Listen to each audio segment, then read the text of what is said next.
Good morning students, welcome back to my channel. So on moving forward, see our first unit electrostatic. This electrostatic is basically divided in the three chapters. First chapter containing electric field, in which we studied about the charges, Coulomb's law, dipole moment and all electric field. Next chapter will be containing electric flux and the Gauss law, and the third chapter will be containing electric potential and capacitance. So this topic we have studied. Now we are going to start our second part, that is electric flux and Gauss law. So before starting this second part, electric flux, we have to first understand the term area vector. Now vector we all know. Now see, most of the time we are only concerned with the surface area, but sometime we also require the direction of this area. Now suppose this is a square sheet and the side of this square sheet is small a. So if I talk about the area of the sheet, you can easily say that the area is side into side. Suppose this is a circle and the radius of the circle is r. So if I talk about the area, so you can say the area of the circle is pi r square. So it is easy to define their magnitude, but when we talk about area vector, this area vector means a line which is drawn perpendicular and outward. So just remember the two words, perpendicular and outward. So suppose this is your area, and if I draw a line such that this line is perpendicular and it is acting in the outward direction, then this line represents the area vector, which is generally represented as vector A. For the small area you can use D. So this is the representation of area vector. For suppose this is circle, so I can draw the area vector in this direction. So basically, what is the area vector? Area vector is a line which is drawn perpendicular and outward from a surface. Now suppose if we talk about a cube. Now this is our cube. This cube consists of 6 faces.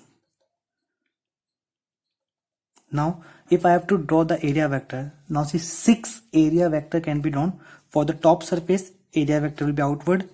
Here also outward, outward and outward. For the back side also it will be outward, and for this side also will be outward. So you can see the area vector is always a line drawn perpendicular and outward. So it is very important for us to understand the concept of area vector. Now see, these are the regular geometries. If we take any irregular shape or any kind of geometry, now how to draw the area vector for this? So in such geometry, we just take a small part of the figure. Consider a small part of this figure and draw a line perpendicular this small part. So this line will represent a area vector of this small part.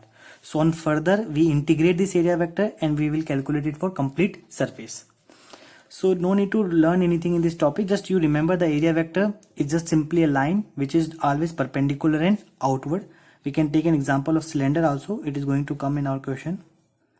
So if this is a cylinder and I have to draw the area vector, so first area vector is for this surface, then for this surface, and the third will be for the curved surface. So this curved surface area vector can be drawn in this direction. So there are 3 area vectors for this cylinder. So moving forward, so our main topic here is the electric flux. First understand the meaning of the flux. So this flux is basically meaning a kind of flow. Something which flow, that is a kind of flow, is only termed as flux. And this flux, it is such kind of property which are related with the field. So you can also tell that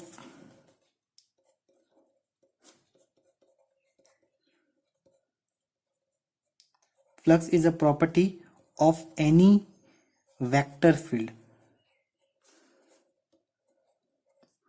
So if we in our early classes, I told you in the 12th class we are going to study 2 field, one electric field and other one is magnetic field. So if there are 2 field, electric field and magnetic field, which means there will be 2 flux. Electric flux related to electric field and magnetic flux will be related to magnetic field. So basically this flux gives you the property of electric field only. So what does, how this flux is defined? Let's see.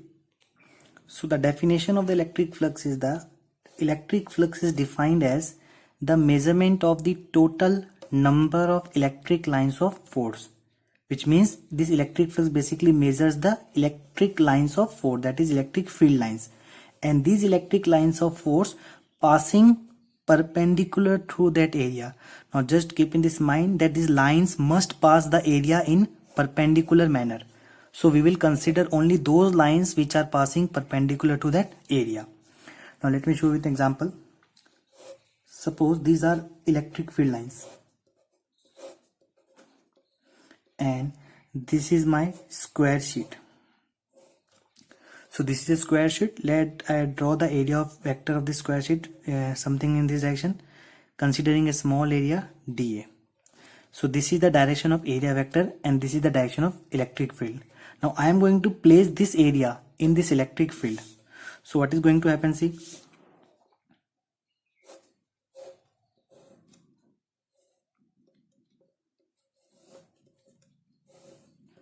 So these are the electric field lines.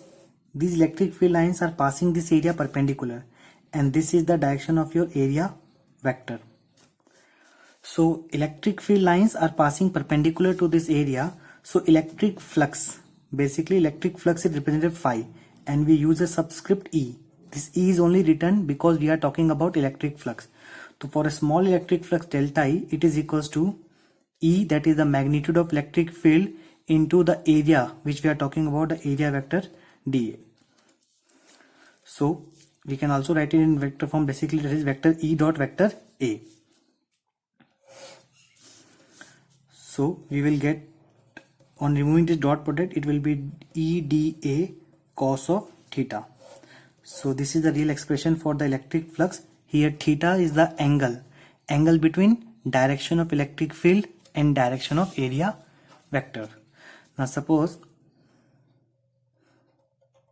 this is the area and I had taken the direction of area vector in this direction and this is the direction of electric field lines. Now see, this electric field and area vector are acting in different direction. There is an angle of 90 degree between them. Sorry, this is an angle theta between them. So as I told you, we consider the electric lines which are passing perpendicular. As these lines are not perpendicular, so we just take a component of this electric field. We take the component of this electric field and it will become E cos theta. So now our flux will be E times of dA cos theta, that is flux equals to vector E dot dA, which means electric flux itself, it is a scalar quantity. If you remember, the dot product of two vectors is scalar, so electric flux is scalar quantity.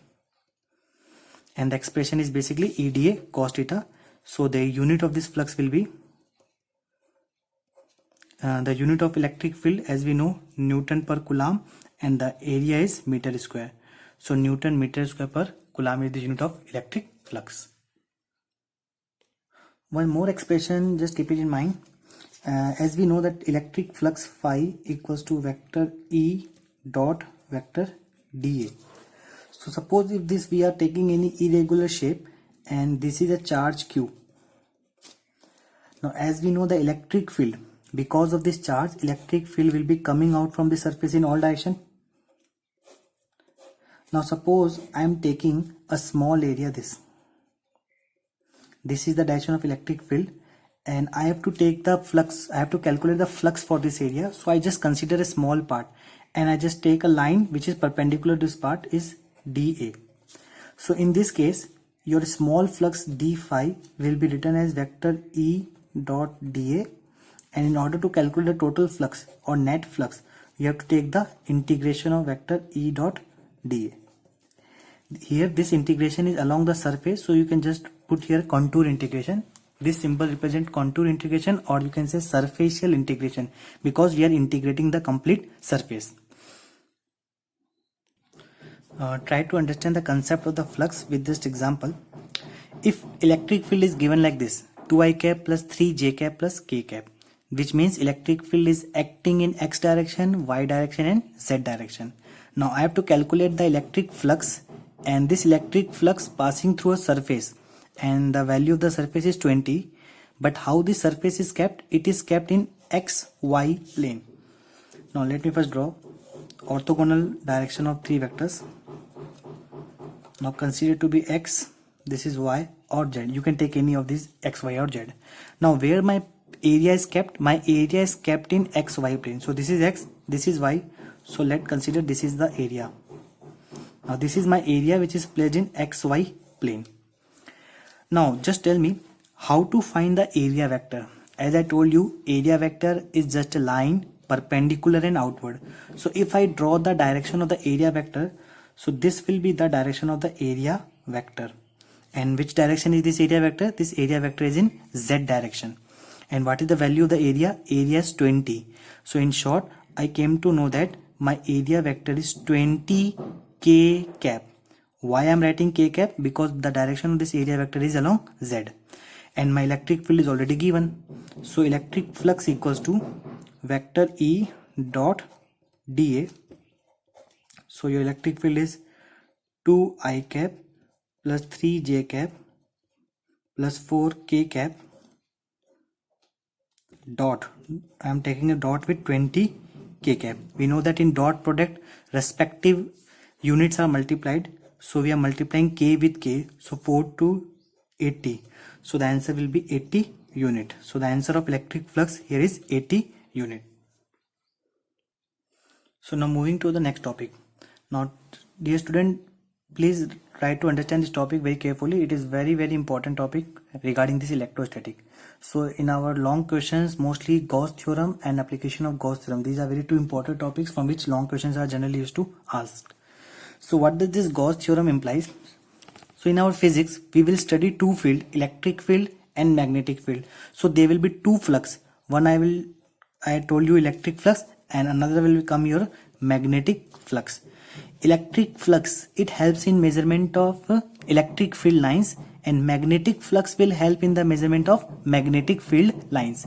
As we have seen, the formula of electric flux equals to E dot dA.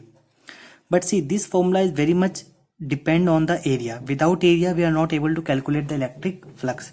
So another attempt has been made by the Gauss. According to Gauss, we can calculate the electric flux without considering this area. Now let me write the statement of this Gauss theorem. So see the statement of Gauss theorem. According to Gauss theorem, the total flux through a closed surface is 1 upon epsilon naught times the total charge enclosed by the surface. 1 upon epsilon naught times of the total charge enclosed by the surface.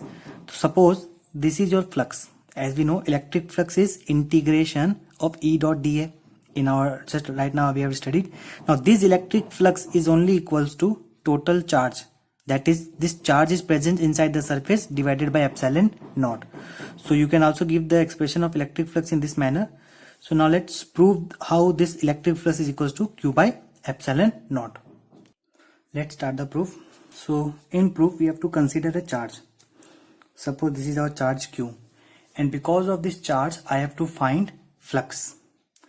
Now according to the Gauss, one important statement is given: enclosed by a closed surface, which means our charge which we are taking, this charge should be enclosed. You can take any of the surface, you can take a cylinder, cube, or most simple geometry to take a surface is the sphere. So I just considered a sphere. This sphere is basically a Gaussian surface. Now what are Gaussian surface?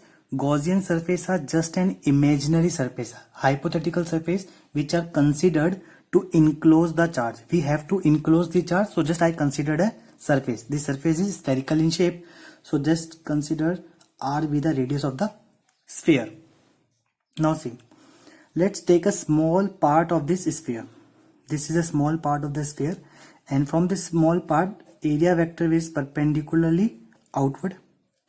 And as we know, the electric field, this electric field will be coming out in all direction, and from this direction also the electric field will be coming out. Electric field is also perpendicular to the body. So in this case, direction of area vector and electric field both are in same. So here theta is your 0. So see, using the concept of electric flux, so what does electric flux say?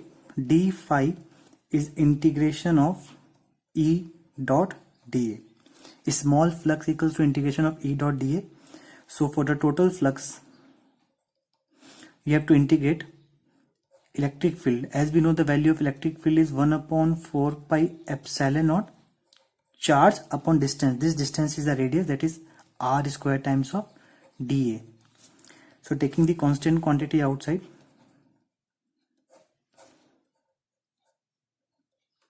integration of dA. Now here we have to integrate the surface. Now as we know, this is a spherical surface, and what is the area? Total surface area of a sphere, if you remember, the total surface of area of the sphere is 4 pi r square. Total surface area of this sphere. So cancelling out in the terms, we will get charge divided by epsilon naught. This is our net flux. So this is the proof of the Gauss law, that the total flux is equals to charge divided by epsilon naught as per the statement of Gauss law. Now see, many times this proof is asked in such manner also. Show that electric flux does not depend on the area of Gaussian surface. So in sometimes question has been asked in this manner also, कि show that electric flux does not depend on the area of Gaussian surface. Then also you have to solve this derivation only. So generally, if derivation is something is asked directly कि prove Gauss law, then also you have to solve this. And if they may ask in such a manner कि show that electric flux does not depend on area of Gaussian surface, then also you have to show. Just look at the expression here. The flux, this electric flux is completely dependent on the charge. It does not concern with the size of this Gaussian. Suppose I reduce the size of this Gaussian surface, then also it will be q by epsilon. If I expand the size of this Gaussian surface, then also it will be q by epsilon naught.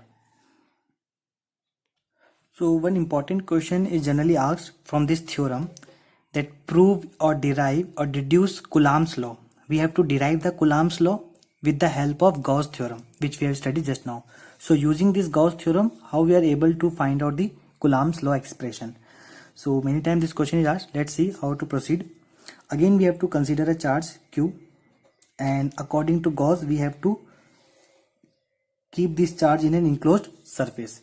Now suppose the radius of the surface we are taking is r, and a small area of the sphere, let the small area with area vector dA.